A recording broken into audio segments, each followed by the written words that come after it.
경희 피레타 한의원의 강재춘 원장입니다. 자, 오늘 이 시간은 두드러기에 대해서 강의를 시작하겠습니다. 두드러기는 대부분의 사람이 평생에 걸쳐서 한 두세 번씩은 다 겪게 되는 질환입니다. 그만큼 많이 발생할 수 있다. 다양한 원인에 의해서 발생할 수 있기 때문에 두드러기에 대해서 우리가 꼭 좀 이해할 수 있는 왜 발생하는지 이거에 대해서 좀 더 우리가 공부를 할 필요가 있겠죠. 자, 그러면은 두드러기 시작 한번 해볼까요? 자, 두드러기를 치료하기 전에 우리는 한번 더 생각해 보죠. 자, 우리 모든 생명체, 우리 인간은 무엇으로 이루어져 있을까요? 바로 세포로 이루어져 있죠. 자, 근데 세포를 저는 크게 안과 밖의 구분을 더 중요하게 여깁니다. 피부세포와 기관세포로 이렇게 여기고 있죠. 자, 그런데 이 세포를 우리가 구조적, 기능적 측면에서 한번 살펴보면 이런 그림은 많이 보셨을 겁니다. 우리가 세포는 핵, 또 리보솜, 미토콘드리아, 또 골기체, 리보솜, 리소솜 등 다양한 소기관으로 이루어져 있죠. 근데 저는 이 소기관 중에서도 미토콘드리아에 대해서 굉장히 관심이 많고 그 이유는 ATP를 합성하는 장소이기 때문입니다. ATP는 열 에너지를 발생하게 되죠. 자, 그렇다면 이 세포의 기능을 좀 보시면은 뭐 구조도 있는데 구조는 이렇게 다양하게 있죠. 자, 기능은 가장 중요한 것은 이 물질이 교환이 된다. 세포에서 물질이 교환된다. 그 다음에 에너지가 변환이 된다. 또 세포 분열과 같은 이러한 다양한 일들을 하게 되죠. 자, 그런데 저는 또 강조합니다. 바로 미토콘드리아에서의 에너지 생산. 계속 중요하게 제가 강조하는 이 강좌에 있어서는 바로 심부 온도인데요. 바로 에너지가 생성이 되어야만 심부 온도가 일정하게 유지가 될 수 있겠죠. 자, 두드러기에 대해서 강의를 지금 하고 있는데요. 자, 피부의 구조입니다. 자, 피부는 크게 우리가 세 가지 층으로 나눌 수 있죠. 하나는 표피층, 하나는 진피층, 하나는 피하지방층 이렇게 세 가지로 나눌 수 있습니다. 또 표피층에는 이 5가지 층으로 이렇게 나누어져 있죠. 굉장히 복잡한 것 같지만 우리가 하나하나 또 분석을 해보면 그렇게 복잡하지는 않습니다. 자, 그런데 두드러기는 피부 질환이죠. 근데 피부 질환을 이해하기 전에 우리는 질병이 왜 발생하는지를 아셔야 됩니다. 자, 질병의 시작은 무엇일까요? 우리가 일상적인 생활을 하는 과정 속에서 우리가 밥을 먹고 잠을 자고 또 일상적인 활동을 합니다. 근데 그 활동하는 과정 속에서 뭔가 일이 벌어지는 겁니다. 바로 그것은 세포가 손상을 받는다라는 이야기입니다. 어떤 기능 저하에 빠지거나 세포가 손상을 받는데 바로 세포의 손상이 질병의 시작이다라는 이야기입니다. 자, 세포의 손상은 염증이죠, 염증. 그래서 우리가 두드러기를 치료하려면 염증부터 치료해야 된다라는 이야기입니다. 자, 염증은 세포의 손상이고 세포의 손상은 바로 질병의 시작이 된다라는 이야기입니다. 자, 그럼 우리는 두드러기를 이해하려면 세포를 이해해야 되고 또 세포의 손상, 염증부터 먼저 이해를 해야 되겠죠. 자, 그러면 질병의 시작은 세포의 손상이고 세포의 손상은 염증인데 염증의 5대 증상 꼭 기억해 주시기 바랍니다. 발적, 발열, 부종, 통증, 가려움증이죠. 단 이 5가지 중에서 하나의 증상만 나타나더라도 우리는 염증으로 진단 내릴 수 있고 염증약을 쓸 수 있는 근거를 마련하게 된다라는 이야기입니다. 두드러기, 발적, 발열, 부종, 심한 경우 통증, 가려움증은 자연히 나타나죠. 이 5가지 증상이 거의 대부분 다 나타난다고 보실 수 있죠. 자, 그런데 또 우리가 더 중요하게 여겨야 되는 것. 자, 질병이 발생했으면 분명히 우리는 뭔가 그동안에 잘못된 생활을 해왔다라는 이야기입니다. 근데 그 잘못된 생활을 한 그 부분, 질병에 걸릴 수밖에 없었던 뭐 조건이 있을 거라는 사실이죠. 그런데 그럼 질병에 걸리지 않기 위한 내 몸이 완벽하게 건강하기 위한 조건은 무엇일까요? 라는 겁니다. 대부분 사람들한테 질문을 해보면 대부분 사람들은 3쾌라 그럽니다. 잘 먹고 잘 자고 잘 배설하고 라는 대답을 많이 하세요. 하지만 저의 입장에서는 반드시 이러한 3쾌가 완벽하게 건강하기 위한 필요 충분 조건은 아니다라는 이야기입니다. 잘 먹고 잘 자고 잘 배설하더라도 다양한 질환에 걸리는 경우가 너무나 많다라는 사실이죠. 자, 그러면 저는 이 완벽하게 건강하기 위한 조건을 온도와 연령과의 관계 속에서 한번 찾아봤습니다. 한번 보죠. 자, 우리가 모든 생명체가 태어나는 순간 대략 한 37도가 됩니다. 그런데 우리가 일상적인 생활 속에서도 사망에 이르게 되는데 그 환경 온도가 27도라면 시체는 27도까지 내려가겠죠. 자, 생과 사의 차이는 10도에 불과한 거죠. 자, 그런데 우리가 35도만 돼도 저체온증에 빠져서 생명이 굉장히 위독하죠. 자, 불과 2도만 떨어져도 의식이 없어지거나 상당히 생명에 큰 문제가 생길 수 있다라는 이야기입니다. 자, 그런데 우리가 일반적으로 체온을 측정해 보면 대략 36.5도 정도 나오죠. 이 겨드랑이를 측정을 많이 하게 되죠. 근데 우리가 두드러기에 걸렸다고 해도 저체온증까지는 잘 내려가지 않습니다. 우리가 체온을 측정해 보면 한 35.8도 정도 이렇게 유지는 됩니다. 일상적으로 일을 하고 또 생활을 하다 보면 35.8도 정도는 된다 이거죠. 자, 그러면은 겨드랑이 온도와 이 온도의 차이는 0.7도밖에 차이 나지 않습니다. 자, 두드러기 환자가 일상적인 생활을 하는 속에서 나는 체온이 떨어져 있어라는 생각을 할 수는 없다 이겁니다. 왜? 온도 차이가 너무나 미미했어요. 자, 무시하면서 생활하게 된다 이거죠. 자, 그렇다면 오늘 아침에 어린애가 태어났습니다. 37도로. 불행하게도 오늘 아침에 저녁에 죽었다고 하면은 하루 만에 10도 떨어진 거죠. 나이는 0살이 되겠죠. 만약에 10살 된 애가 죽었다고 하면 10도 떨어지는데 10년 걸렸고 60살 된 사람이 죽었다고 하면 10도 떨어지는데 60년 걸린 거죠. 자, 이걸 쭉 전개를 한번 해보면 80, 150, 300, 600살 살았다고 가정을 해보면 오래 살면 오래 살수록 이 10도 떨어지는데 걸리는 시간이 오래오래 걸렸음을 알 수 있고 기울기는 완만해지고 있죠. 자, 그렇다면 가정을 해보죠. 어떤 한 생명체가 체온이 안 떨어지고 그대로 유지할 수만 있다면 무엇을 뜻하죠? 라는 이야기입니다. 바로 영생을 의미하죠.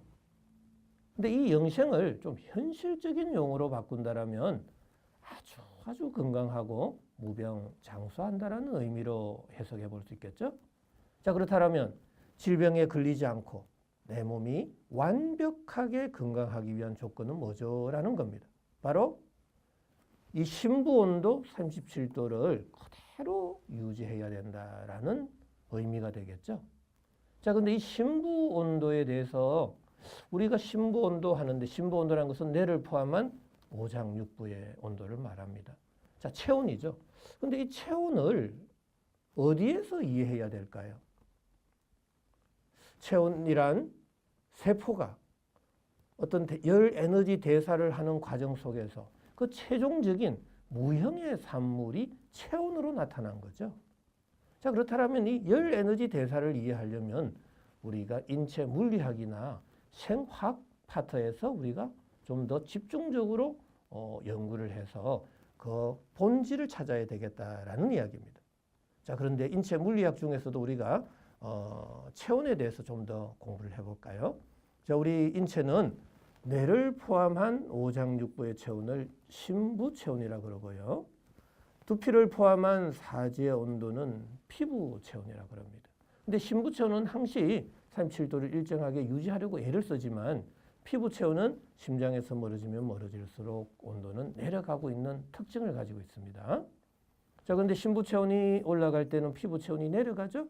신부 체온이 내려갈 때는 피부 체온을 올려서 체온 37도를 항시 유지하게 된다 이겁니다. 이게 바로 체온의 항상성이고 체온 조절 중추는 시상 하부에서 이러한 체온 조절을 계속 하게 된다라는 이야기입니다.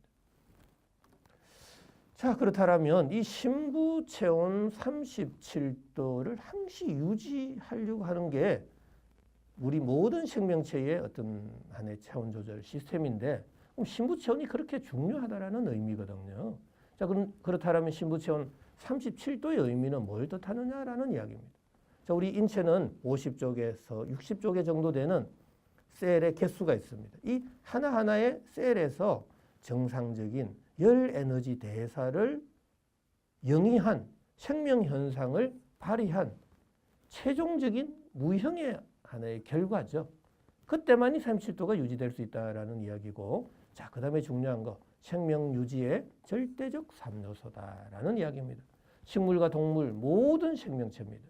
햇볕, 온도, 수분에서 벗어나는 순간 우리 모든 생명체는 죽게 되고 죽기 전에 질병에 걸리게 된다라는 이야기입니다.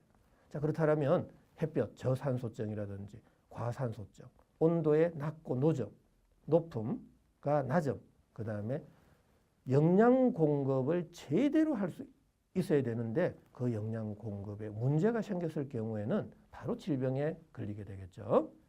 자, 신분도 37도의 의미, 완벽하게 건강을 유지할 수 있는 온도다라는 이야기. 자, 그 다음에 모든 생명체의 시작의 온도다라는 이야기입니다. 자, 신부 온도가 그만큼 중요하다라는 거고, 이 신부 온도의 문제로 우리가 질병에 걸릴 가능성이 너무나 농후하다라는 이야기입니다. 자, 그렇다면 질병 발생의 근본적인 이유는 뭐냐라는 거죠. 바로 저는 어떤 세균과 바이러스적인 관점도 중요하지만 신부 온도의 상승과 하강에 의해서 질병이 발생하는 것이다 라고 주장하고 있습니다. 자, 셀이 정상적인 일을 하지 못한 결과 신부 온도를 유지 못하게 된 거죠. 그때 병에 걸린다라는 거죠. 자, 셀이 정상적인 일을 발휘하지 못한 결과다라는 이야기죠. 자, 이 신부 온도가 그만큼 중요하고 이 온도, 신부 온도가 그러면 낮아졌을 때 우리는 어떠한 일들이 벌어지는지도 우리가 자세하게 좀 공부를 해야 될 겁니다. 자, 그렇다면 신부 온도가 낮아졌을 경우 인체의 생리적, 병리적 변화를 한번 우리가 살펴볼까요? 자, 크게 이 네 가지로 구분할 수 있습니다. 자, 첫 번째는 신부 온도가 내려가게 되면 시상 하부에서 피부 온도를 높이게 된다라는 이야기입니다. 자, 신부 온도가 내려갔으니 신부 혈관은 수축이 될 거고 피부 온도가 올라가면 피부 혈관은 확장이 되겠죠. 자, 그 다음에 두 번째가 중요한데요. 표면 장력의 약화다라는 이야기입니다. 자, 온도가 상승하면 할수록 표면 장력은 약해지는 반비례 관계입니다. 자, 표면 장력이 약하다라는 의미는 압력과 밀도가 낮은 공간으로 밀어내는 힘이 더 세지는 거게 됩니다. 자, 그럴 때 돌출, 비대, 융기, 팽창과 같은 조직의 변형이 오는 겁니다. 자, 두드러기와 조직의 변형은 무슨 관계가 있을까요? 라고 생각할 수 있죠. 자, 두드러기에 있어서의 조직의 변형은 가장 먼저 팽진이 오는 겁니다. 팽진. 우리가 조직이 볼록이 튀어나왔다가 어느 시간이 되면 쏙 들어가게 됩니다. 자, 그 다음에 맥관 부종이 생기죠. 뭔가 혈관이라든지 맥관에 있어서의 볼록하게 튀어나오는 현상이 됩니다. 너무 심한 경우는 호흡 곤란까지 일어날 수가 있죠. 자, 표면 장력의 약화. 그 다음에 세 번째로는 모공의 닫힘 현상이 생깁니다. 모공이 수축이 되고 인모 현상이 생기게 되겠죠. 그 다음에 네 번째로는 땀 분비의 감소 현상이 생깁니다. 자, 피부병 환자들은 대체적으로 땀이 없는 사람도 있고 또 국소 다한증도 있는 사람들이 의외로 많습니다.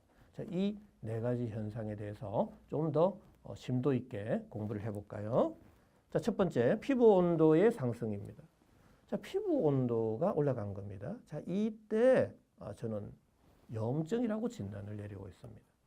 자, 피부 온도가 상승되면 발적, 발진, 홍조, 홍반, 따가움, 화끈거림. 자, 심한 경우는 통증까지 생기고 좀 장기화되면은 색소 침착이라든지 모세혈관 확장증이 생깁니다.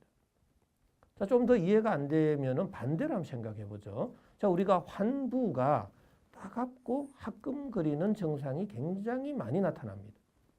자, 외부에서 열을 가하지 않았는데도 왜 따갑고 화끈거릴까요? 라는 이야기입니다. 바로 그것은 인체 내부에 있어서의 그 열 에너지가 골고루 인체에서 분산이 안 되고 어느 쪽으로 열이 확 쏠리는 과정 속에서 그 조직의 피부 온도가 올라갔다라는 이야기입니다. 그러니까 화상과 같은 따가움과 화끈거림 증상이 생기게 되었다라는 이야기죠.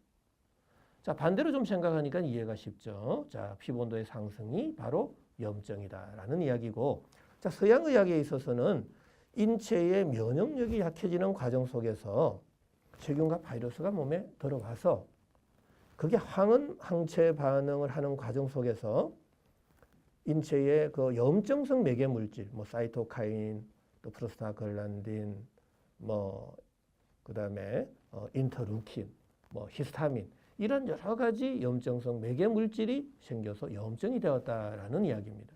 자, 관점은 상당히 다르죠. 그런데 저는 이런 염증성 매개 물질이 생긴 이유는 그 부위의 피부의 온도가 올라가서 생겼다라는 이야기입니다. 그래서 피부 온도만 낮춰주면 이 염증성 매개 물질은 자연스럽게 사라지게 된다라는 이야기죠. 자, 두 번째, 표면 장력에 약합니다. 자, 표면 장력에 약하는 압력과 밀도가 낮은 공간으로 밀어내는 힘이 세진다 그랬죠. 그래서 조직의 변형이 오는데 구진, 부종, 팽진, 면포, 수포, 농포, 결절, 종기, 종양과 같은 융기성의 증상이 생긴다라는 이야기입니다. 특히 우리가 두드러기에 있어서는 이 팽진이 생기게 된다라는 이야기죠. 자, 그 다음에 세 번째로는 모공이 다치게 된다라는 이야기입니다. 자, 여기서 굉장히 중요한 포인트는요. 모공이 다칠 때는 심장에서 먼 쪽부터 다친다라는 이야기입니다. 자, 심장에서 먼 쪽부터 다치게 되면 피부로의 수분 공급량은 자꾸 줄어들게 되겠죠. 그러면 피부는 건조, 균열, 태소나 현상이 생기게 될 거고 각질과 각질 사이에 수분 공급량이 줄어들면 그 각질 사이에 점착성이 줄어들게 됩니다. 그래서 각질이 떨어져 나가게 되는데 그때 인슬, 각질, 가피와 같은 탈락성의 증상들이 생길 수 있다라는 이야기입니다. 자, 그 다음에 두 번째가 제일 중요한데요. 자, 모공이 다쳤습니다. 나는 밥을 먹고 활동을 하면 열은 발생하는데 그 열이 나갈 수가 없죠. 열이 나갈 수가 없다. 열 방출에 곤란한 현상이 생긴다라는 이야기죠. 자, 그러면 강제적으로 열을 빼내야 되는데 강제적으로 열을 빼는 행위가 바로 가려움증이다라는 이야기죠. 자, 두드러기 질환에 있어서는 가려움증은 거의 필수적으로 나타납니다. 자, 가려움증은 왜 생겼죠? 라고 했을 때 모공이 다쳐서 생긴 겁니다. 자, 그 다음에 모공이 다쳐놓으니까 열 에너지는 항시, 전도, 대류, 복사, 증발 네 가지 타입으로 높은 온도에서 낮은 온도로 이동을 하게 되죠. 자, 그러면 그 이동 루트는 구멍, 관절, 마찰이 많은 쪽으로 쉽게 이렇게 방출되는 경향을 가지고 있습니다. 자, 그러면은 방출 루트가 제한적이라는 거죠. 제한적이기 때문에 어느 마찰이 많은 곳, 관절이 있는 곳, 구멍이 있는 곳으로 열이 확 쏠리게 되면 그 주변의 피부 온도가 올라가게 되고 그때 염증이 된다라는 이야기입니다. 자, 염증의 온도가 올라가면 올라갈수록 표면 장력은 약해지게 되겠죠. 그때 팽진과 같은 두드러기, 맥관 부종과 같은 두드러기 현상이 생길 수 있다라는 이야기죠. 바로 표면 장력에 약하는 조직의 변형입니다. 자, 우리가 지금 현대의학에서 가장 치료하기 어려운 게 바로 암종이죠. 자, 종기 종양은 왜 발생했는지. 자, 이 과정에 있어서 우리가 좀 힌트가 될 수 있겠죠. 자, 그 다음에 심부 온도가 지금 낮아졌을 경우 인체의 생리적, 병리적 변화를 지금 강의하고 있습니다. 자, 땀 분비의 감소입니다. 자, 모공이 다치면 자연스럽게 땀의 분비는 줄어들겠죠. 자, 땀이 안 나는 사람 생각보다 많습니다. 그런데 그거는 자연스럽게 이해할 수 있죠. 그런데 국소다한증이 생기는 경우를 이해할 수가 없는데 그걸 보면은 이 밑에 보면 좀 이해될 수 있습니다. 자, 열 에너지는 구멍, 관절, 마찰이 많은 부위로 열이 쏠리게 되죠. 자, 그럼 열이 쏠리는 부위의 피부 온도는 올라가고 그때 모공이 열리면서 열이 방출이 될 때는 그 4배 온도 차이가 많이 생기죠.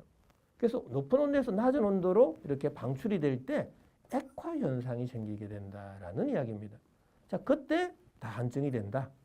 그러면 다한증이 생기는 부위는 대체적으로 구멍이 많은 얼굴, 두피, 겨드랑이, 그 다음에 대소변 구멍인 사타구니, 그 다음에 마찰이 많은 손, 발바닥 쪽으로 다한증이 많이 생길 수 있다라는 이야기입니다. 자, 지금까지 심부 온도가 낮아졌을 경우 인체 생리적, 병리적 변화에 대해서 설명을 드렸는데, 자, 이걸 전체적으로 한번 써머리 해보면, 자, 우리가 일상적인 생활하는 과정 속에서 우리가 밥을 먹고 활동을 하고 여러 가지 업무를 하는 과정 속에서 다양한 팩터에 의해서 세포의 손상이 일어날 수 있다. 그 다양한 팩터들은 압력, 온도, pH, 저산소증, 전해질, 이온, 중금속, 약물, 환경, 여건, 다양한 음식물의 특성들, 이 이외에도 인체 물리, 생화학적 관점에서는 너무나 많은 요인들이 세포의 손상을 일으킬 수 있다라는 이야기입니다. 세포가 손상되는 순간 세포 내 미토콘드리아에서의 ATP의 합성에 장애가 생긴다라는 이야기죠. 자, 그렇다면 뇌를 포함한 오장육부의 온도, 바로 심부 온도가 내려가게 된다. 심부 온도가 내려가는 순간 체온 조절 중추 시상 하부에서는 바로 명령을 내리죠. 빨리 정상적으로 체온을 올려라라는 명령인데, 바로 피부 온도 올려라, 모공 닫아라, 땀의 분비는 줄여라. 그 다음에 피부 온도의 상승은 표면 장력에 약화를 동반하게 된다라는 이야기입니다. 자, 이러한 현상들이 내 몸에서 반복적이고 장기화되었다라는 이야기입니다. 바로 그러한 반복적이고 장기화됐을 때에 인체의 병리적 변화는 어떠한 병리적 변화가 생기겠느냐라는 이야기입니다. 다양한 질병이 생길 수 있죠. 열 에너지는 어떤 한 곳으로 간다라는 표현은 맞지 않습니다. 열 에너지는 방향성이 없죠. 랜덤하게 이동을 하는데 그래도 구멍 관절 마찰이 많은 쪽으로 열이 쏠리는 경향성만 있다라는 이야기입니다. 자, 그러면 어느 부위에 열이 쏠려서 그 부위 쪽으로의 피부 온도가 올라가느냐에 따라서 다양한 병명이 달라지는 거죠. 다양한 질환이 생길 수 있다라는 이야기입니다. 그런데 오늘 이 시간만큼은 바로 두드러기가 왜 발생하는지, 왜 염증이 발생하는지에 대해서 지금 강의를 했던 거죠. 자, 지금 오늘 이 시간은 두드러기가 왜 발생하는지, 염증은 왜 발생하는지, 질병은 왜 발생하는지, 자, 그 다음에 심부 온도가 낮아졌을 경우 인체의 생리적, 병리적 변화는 어떠한 변화가 생기는지에 대해서 강의해 드렸습니다. 자, 다음 시간에는 또 두드러기의 정의, 또 발생 원인, 발생 기전, 치료 원칙, 치료 방법에 대해서 강의를 해 드리겠습니다. 자, 지금까지 시청해 주셔서 대단히 감사드립니다.